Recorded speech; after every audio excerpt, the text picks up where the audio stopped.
নমস্কার। আপনারা শুনছেন গল্পকথা।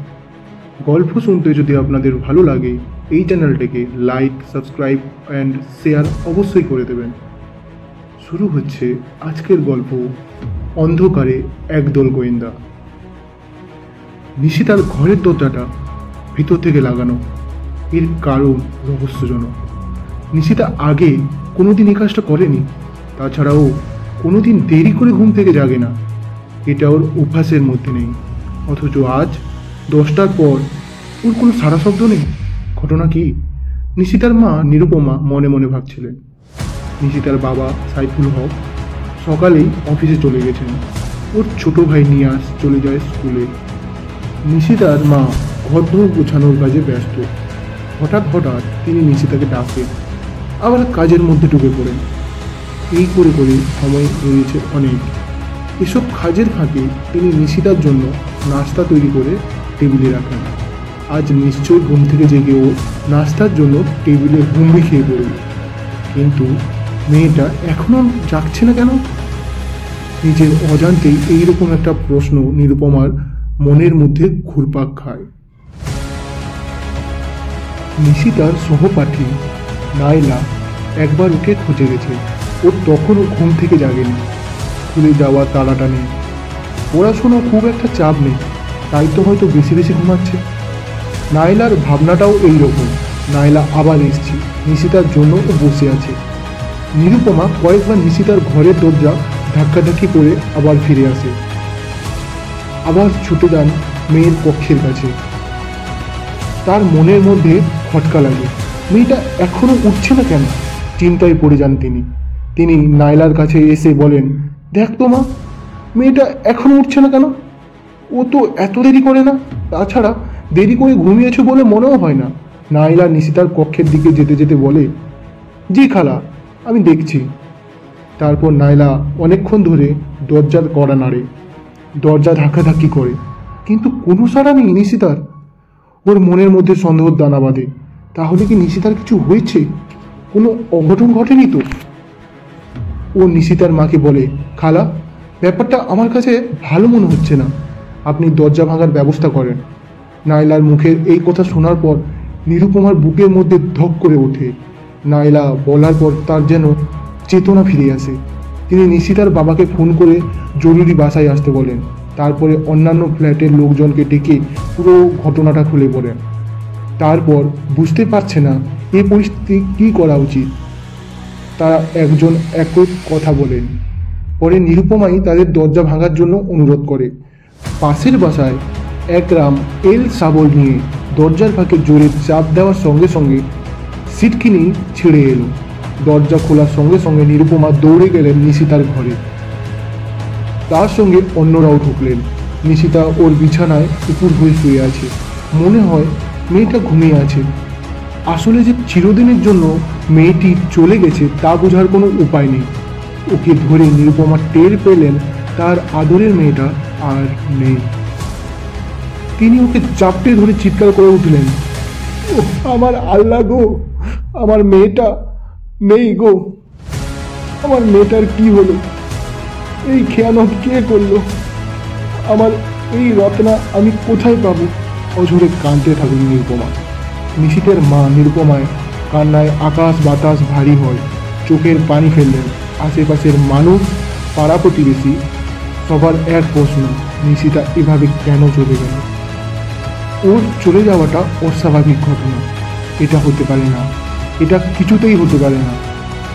এর পিছনে নিশ্চয়ই কোনো কিন্তু আছে। কি ব্যাপার উপু, তোমার কি মন খারাপ? এমন আনমনা হয়ে দাঁড়িয়ে আছো কেন? কি হলো? কোনো কথা বলছো না যে? কোনো সমস্যা? আমি কি তোমাকে কোনো সহায়তা করতে পারি? আসিফ এক নিঃশ্বাসে কথাগুলো বলল। দীর্ঘ এক নিঃশ্বাস ছাড়ল অপু। ও কি বলবে ঠিক বুঝতে পারছে না। যদি কথাটা ফাঁস হয়ে যায়, যদি আসিফ অন্য কাউকে বলে দেয়। ওর মনে মনে ভাবে, কাউকে না কাউকে তো কথাটা বলতেই হবে, তা না হলে কিছুই করা যাবে না। ঘটনার রহস্য উদ্ঘাটন করতে হলে কয়েকজনকে নিয়ে একটা টিম করতে হবে, বিশেষ করে কাছের কয়েকজন বন্ধুকে নিয়ে। আসিফের কাছে বন্ধুদের একজন ভাবা যায়, আসিফকে কাছের বন্ধুদের একজন ভাবা যায়। আবার আসিফ উদ্বেগের সঙ্গে জানতে চাইল, তুমি কি ভাবছো বলো তো? কয়দিন ধরে একটা বিষয় আমার মাথার মধ্যে ঘুরপাক খাচ্ছে। আমার কিছুই ভাল লাগছে না, অশান্তি লাগছে, অস্বস্তিকর অবস্থা যাকে বলে। কি বিষয়টা, কি বল না? নিশ্চিতার বিষয়টা। ব্যাপারটা খুবই দুঃখজনক, কিন্তু ঘটনাটা কেন ঘটলো বলতো? আসিফ প্রশ্ন করল। দীর্ঘ নিঃশ্বাস ছেড়ে অপু বলল, ঠিক বুঝতে পারছি না, আর কাউকে তো কিছু বলতেও পারছি না।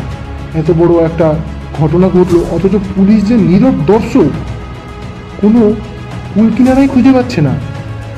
এটা কি কোনো কথা হতে পারে? তারা চেষ্টা করলে তো পাবে। আমার তো ধারণা চেষ্টা করলে নিশ্চয়ই কোনো ক্লু পাওয়া যাবে।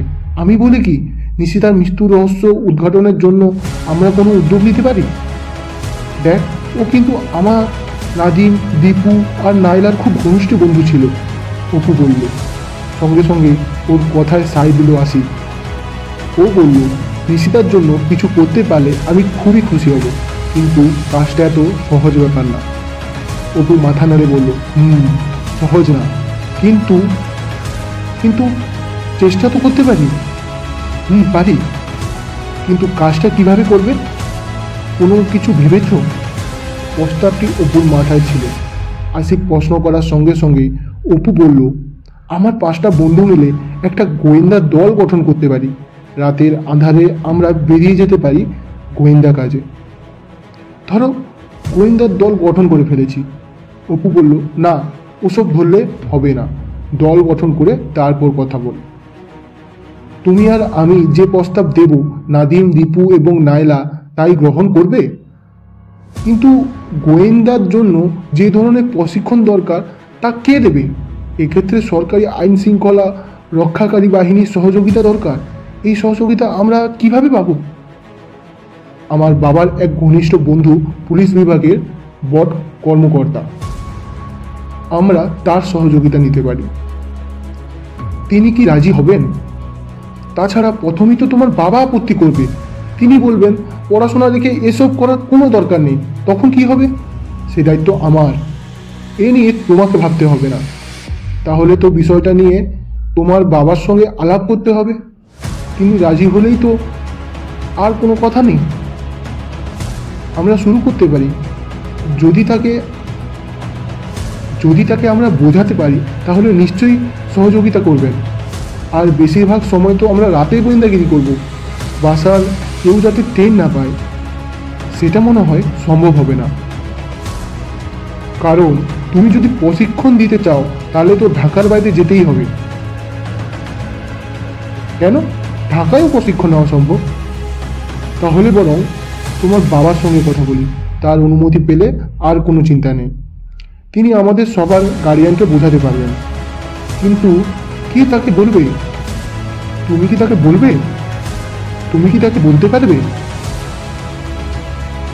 আমার একার পক্ষে বলা খুবই কঠিন। আমরা সবাই মিলে যদি বলি, তাহলে তিনি নিশ্চয়ই রাজি হবে। বাপ রে, তিনি যে মেজাজি মানুষ, তার কাছে কে যাবে? আসিফ বলল। অপু বলল, দেখ, বাবা মেজাজি হলেও যুক্তি তর্ক দিয়ে যদি বোঝাতে পারি, তাহলে নিশ্চয়ই সহযোগিতা করবে। তুমি যদি সাহস দাও, তাহলে আমরা যেতে পারি। কিন্তু আমার মন কেন জানি সায় দিচ্ছে না। তিনি প্রথমেই কি বলবেন জানো? কি বলবেন? বলবেন, এসব ফালতু কাজে নাক গলাতে তোমাদের কে বলেছে?